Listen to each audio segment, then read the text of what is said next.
Katno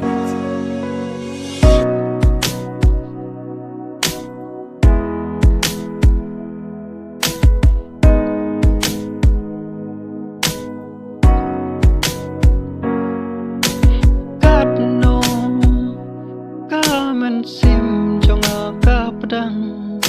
habam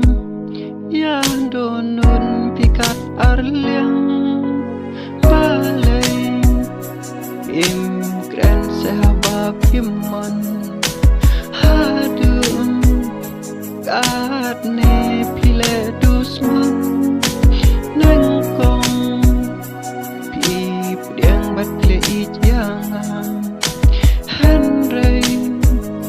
menta pichu cai na klem ki tau chong api yang ya kam donut pipen pakan pra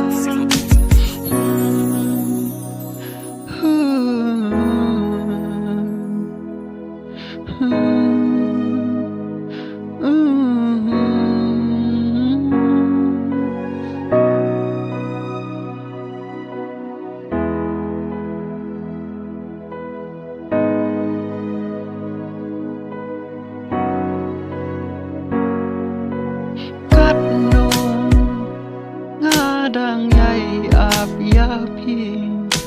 ladung kamit syai khasi jing it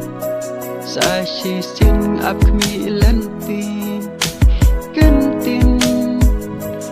ular ngadang bat yakin wat nom Chai no shabakan sakasi